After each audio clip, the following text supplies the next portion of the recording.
Hello there my RPG lovers and welcome to another video. It's no secret that Gothic 3 is one of my most favorite RPGs ever. Now, whenever I mention that in some of my videos, I get a lot of comments asking why. Well, those kinds of comments are definitely from new subscribers, because if you've been a subscriber for a while, you know I made a video or two about this game in the past. This will be the perfect time to talk about this game once again, and I'm going to tell you why I think it's the best unfinished RPG ever. Good luck, Mora. I have this tradition, I would say, when I come back to this game after being disappointed with some new open world RPGs. It's like my comfort RPG, I guess, when that happens. And ever since I played Avowed and Assassin's Creed Shadows even, I felt the urge to start playing this game again and talk about it on the channel as well. By Belial's angry breath, I've had just about enough. I gave Avowed a semi-positive review, while Assassin's Creed Shadows ended up being really disappointing for me, especially when it comes to the open worlds. And right after that, I booted up Gothic 3 again and continued my playthrough, started exploring the world again and messed around with the game in general. I will try to give you some straight up facts that even the biggest haters of Gothic 3 won't be able to deny. So sit back, grab some drinks and let me tell you why Gothic 3 was the best unfinished RPG ever.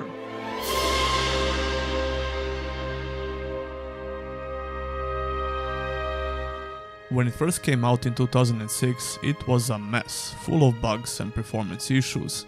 It was obvious that this game was unfinished, not only when it comes to the technical side of things. The bare bones main story felt rushed, a lot of side quests are just like MMO busy work, and the melee combat system was almost completely broken. I know that, you moron! But thanks to the loyal Gothic community that didn't want to give up on this game with each new patch, Gothic 3 started getting closer and closer to a playable game. It felt pointless to even discuss about the actual game design problems that Gothic 3 had because of how broken it was, and I remember a lot of people being really pissed off. And that was at least a couple of years after it released, because I didn't get to play it on day one. I got my first PC a couple of years after Gothic 3 came out, and it was one of the first RPGs I had on that PC. Even though the community patches fixed 99% of the technical issues with the game, they could never fix the main issue with Gothic 3 game design. The game was simply unfinished. Tell me, do you like sea turtles? Hello there. Well, in Gothic 3 you can kill sea turtles for some XP, but in real life it's actually very important to save sea turtles because of the health of our ecosystem. Many turtle species are threatened or in danger by habitat loss, pollution or illegal poaching. I'm really happy that I can somehow help with this charitable cause, but I need your help as well. You can help me save these little amphibians by just playing the game. I'm talking about Raid Shadow Legends, of course, a very special kind of sponsor for this video. Raid will donate 1 impact point for saving sea turtles for every new user who downloads the game through my link. And it gets even better because Raid is celebrating its 6th birthday, so they will double the amount of points they donate for saving sea turtles. All you have to do is play the game until level 20, and after 1 month I will update you on the impact of this campaign. Click the link in the description or scan the QR code and you'll get anniversary bonuses as well, which are only available through my link. This includes a special starting pack worth $60 with an epic Zargala, along with other very useful stuff. Use a special promo code Supreme6 to get a Void Legendary Champion Supreme Galek. But that's not the only promo code you can use. You can get Son Wukong by using the code MONKEYKING, Alice the Wanderer by using GetAlice, or Loki the Deceiver by using GETLOKI. These champions are only available by using my link or the QR code 48 hours after downloading Raid, and you need to pick one. Also, you can find my name in the game and join my clan. So click the link or scan the QR code and you'll support this charitable cause, along with my channel of course, and I'll update you about this campaign in about a month from now. Today we have some great mods for the game, which try to improve those features with semi-successful results. Nevertheless, you can find some amazing mods for Gothic 3, which add new content and drastically improve a lot of existing features. Last year, I made a video guide for everyone who wants to try out the best Gothic 3 mods and improve the game in a substantial way. I highly recommend watching that video if you want to install Gothic 3 in 2025. Underneath the huge pile of problems with the game, you could find some very ambitious and impressive features.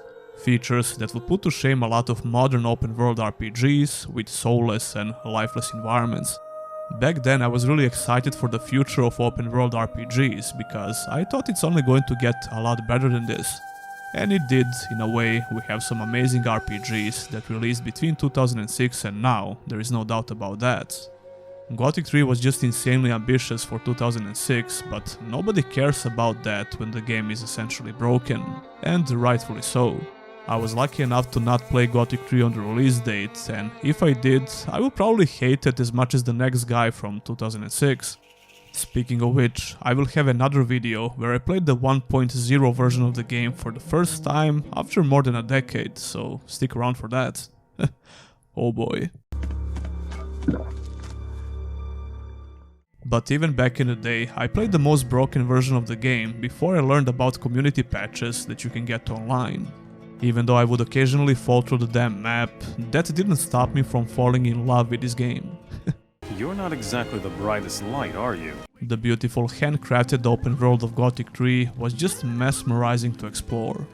The atmosphere is just outstanding, and the amazing soundtrack is another reason for that.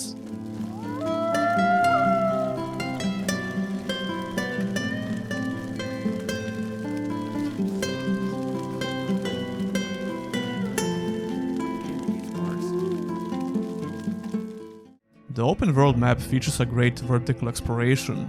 From the green forests of Murtana, filled with lush vegetation, waterfalls, populated cities, open fields and castles, to dangerous snowy mountains of Normar and hot deserts of Varant. These zones were so big that you could literally make the whole game within only one of these zones and it would still be fine. For today's standards, it's nothing crazy because we have some huge open worlds now. However, finding a similar attention to detail of this handcrafted open world in some newer games would be really challenging. Don't think I can't see you. Every single hill, open area, mountain, desert plain, cave does not feel copy and pasted or procedurally generated. Even though they obviously copy and pasted a lot of these assets of course, but when you explore these areas, they all feel very unique. That's one of the reasons why this map is so memorable, and all of this is even more impressive considering this is a 2006 game. Having such massive handcrafted open world with zero procedural generation and zero load screens was simply unheard of. For comparison's sake, The Elder Scrolls Oblivion was an amazing game that I love, and I consider myself to be a huge Elder Scrolls fan. But the open world in that game felt so artificial to explore, especially compared to Gothic 3. Even though Oblivion's open world was handmade as well, a lot of the terrain in the open world felt really artificial. To be fair, Oblivion is a much better game than Gothic 3 when it comes to storytelling and quests, but the open world design could not even come close to Gothic 3. Despite that, I still think Oblivion's open world was immersive as well and very easy to get lost in. Gothic 3 open world just felt so different and unique. I love escapism that gaming can provide me, and if I'm able to get lost in these fictional worlds so seamlessly, I'm willing to forgive a lot of problems that the game has. I mean, it all depends on the type of the game, but when it comes to open world RPGs, I hold immersion in such high regards. It's not even a top priority for most RPG developers, unfortunately. And those who even make an attempt to create something of this nature just completely fall apart the moment you even start interacting with these features. For example, I gave Avowed a mostly positive review, I would say, and one of the biggest strengths of this game is the exploration. But the world itself in this game felt extremely lifeless, even in the most populated places. It's not just Avowed. These new games would rather tell you everything through dialogue, lore or cutscenes rather than show you what's going on through actual gameplay. And even when they do, it happens in some heavily scripted events. Gothic 3 had many features which made this open world feel alive and believable. Here's one insanely impressive statistic about the open world of Gothic 3. If you would have to guess how many populated places this game had, I bet the number 23 would not even cross your minds. Yes, 23 places on the map in total, which includes big and small cities in all three areas. This number does not include areas like caves, places of interest and many other interesting areas you can explore and find something to do. The sheer quantity of marked locations on the map is not what's truly impressive here. It's the fact that every single location has a unique design. Not only that, of course, the interactive nature of this game allows you to mess around with the game's systems in many different ways, but more about that in the next segment of this video. Modern RPGs are struggling with a handful of marked locations, and some of these games even completely lack big populated areas, even though they keep referencing them through dialogue and the story. And when you discover some of those locations, they end up being very disappointing because they lack interactivity and life. I mean, you can never compare any of these games directly, because all of them had different design. But it's totally fair to compare certain aspects of the same type, like the open world. It's not all doom and gloom though.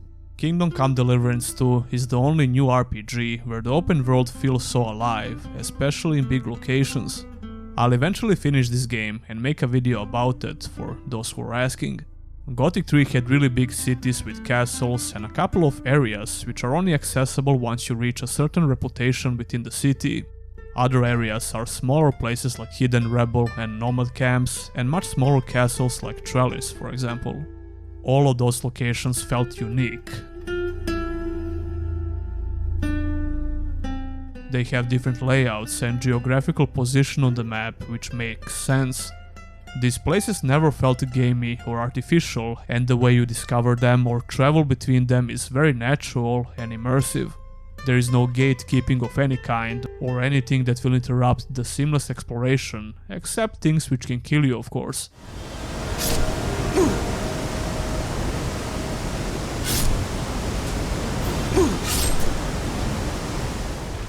The fact that Gothic 3 doesn't have any loading screens or instanced areas is so important for creating such an immersive open world environment. The exploration never gets artificially interrupted by entering a city, cave, or any other location on the map. Everything is open and physically accessible from the very beginning of the game. Well, technically at least, you'll get crushed in a lot of these areas if you try to explore them as a low-level character. Some upper city areas are inaccessible before you get enough reputation with the respected faction. You didn't mean to just walk past me, did you? But then again, you can simply walk into these places and start a fight if you have a death wish or a very high level character. That's the thing though, even though Gothic 3 has some gatekeeping mechanics, you can still make a choice to ignore them within the actual gameplay.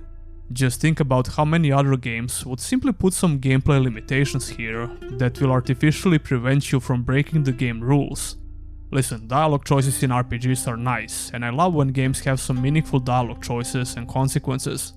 Gothic 3 has a decent amount of them, but this game has much stronger gameplay choices, like I mentioned before. The most important choices you can make in the game are done through actual gameplay, and I think many RPGs lack such freedom of choice.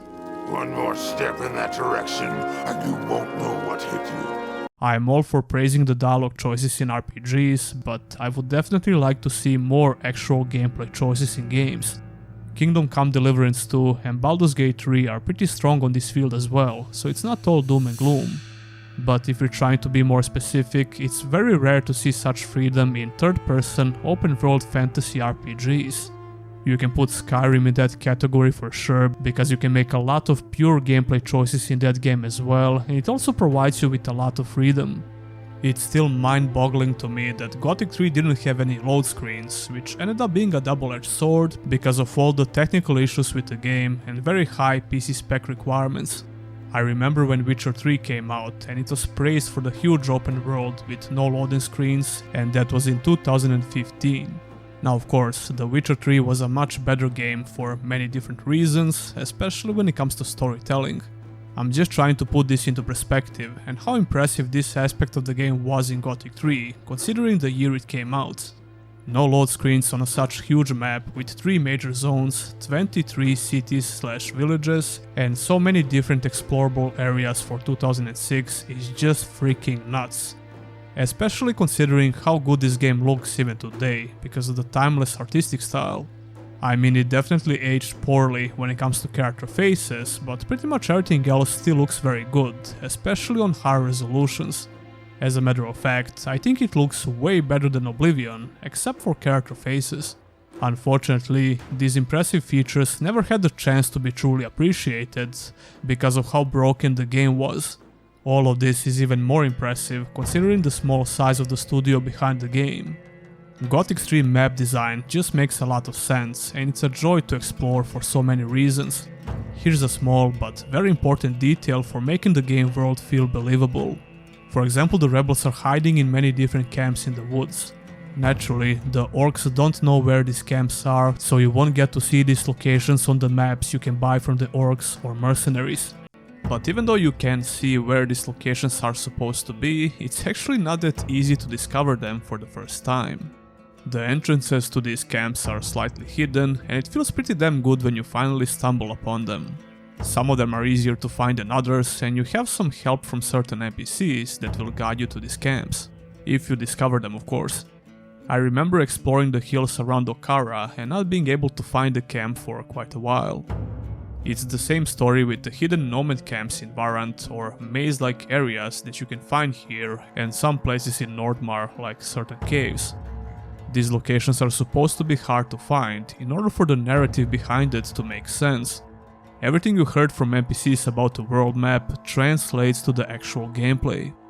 If you hear something in the game that's supposed to be important, something that's related to the game world, you can fully expect to experience it during the gameplay. One of the huge reasons why this kind of exploration is so great is the lack of quest markers. The game will never show you where to go on the map, so you really have to focus on the game world itself while exploring. There is no minimap, which will distract you from absorbing the environment while you explore it.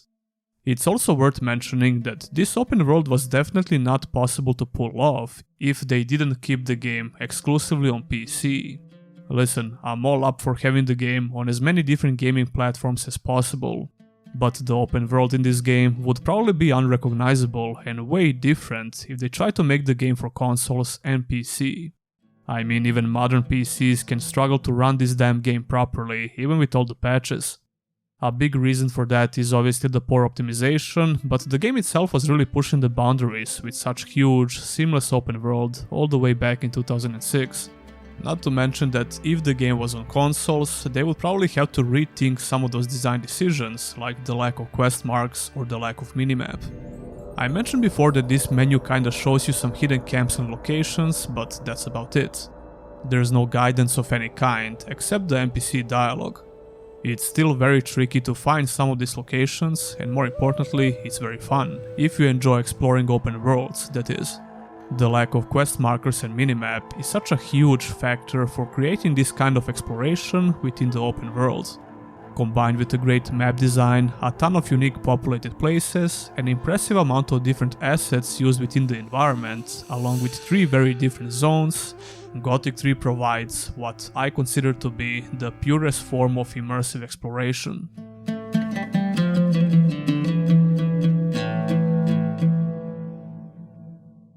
I know some people won't even care about a lot of this stuff, but I think it's very important for creating an immersive environment. Come to think of it, the show and not tell philosophy was present in the series from the very beginning, and Mike Hoga, one of the main people from Piranha Bytes, always mentioned that in previous interviews. You simply have to experience the exploration aspect of this game in order to truly appreciate it. And if you love open world maps in RPGs or games in general, this game is definitely worth playing because of the exploration itself, which is not something you can say for a lot of modern open world RPGs. I mentioned Avowed before, and credit where credit is due, the open world map in that game was actually pretty interesting to explore, but the world itself just felt lifeless and not immersive at all. There are much bigger open world nowadays, RPGs with much better gameplay and story, but we're probably never going to experience a similar open world design with no compromises like in Gothic 3. Trying this game out after you played a lot of new open world RPGs is such a breath of fresh air, and I highly recommend doing it. But none of this would be possible without the sandbox nature of this game as well as the great AI system. The Elder Scrolls Oblivion was the game that was heavily praised for the feature called Radiant AI. It was a very impressive feature back in the day, and it's certainly one of the things which made that game so fun to play. However, previous games in the series like Morrowind didn't have anything like this. On the other side of the RPG spectrum, even the first game in the Gothic series had a very complex AI system. All NPCs in the game have their own little schedule during the day and night.